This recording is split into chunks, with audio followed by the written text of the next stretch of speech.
హిందువులు బీజేపీకి వ్యతిరేకంగా ఉన్నారని ఇది రెఫరెండంగా బండి సంజయ్ గారు భావిస్తారా?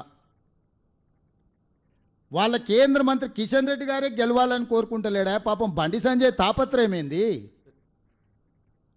బండి సంజయ్ ధర్మపురి అరవింద్ తాపత్రయపడుతున్నారు ఎట్లయినా బీజేపీకి డిపాజిట్ తెద్దాం, ఏదో ఒకటి చేద్దామని.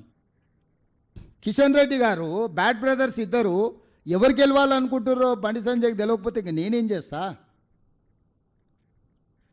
కాబట్టి ఇవన్నీ లోతుగా బండి సంజయ్ గారికి కూడా అవగాహన ఉండొచ్చు. ఎందుకంటే కార్యకర్త నుంచి కేంద్ర మంత్రి వరకు వచ్చిందంటే సంజయ్ గారికి తెలియని రాజకీయం ఉంటుంది, దట్టు బీజేపీలో అని నేను అనుకోను.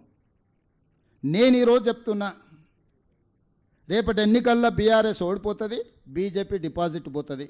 బీజేపీ డిపాజిట్ అయినప్పుడు బీజేపీతో హిందువులు లేరు అని రెఫరెండం కింద బండి సంజయ్ గారు భావిస్తే దాని మీద మాట్లాడమన్నారు బండి సంజయ్ గారిని.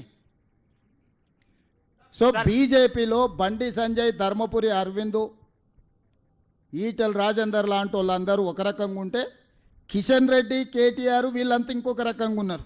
సీఎం గారు, బీఆర్ఎస్ జూబ్లీహిల్స్ ప్రగతి నివేదిక అని చెప్పేసి ఒక రిపోర్ట్ విడుదల చేసింది. అందులో మెట్రోకు సంబంధించి కూడా ఒక్క నిమిషం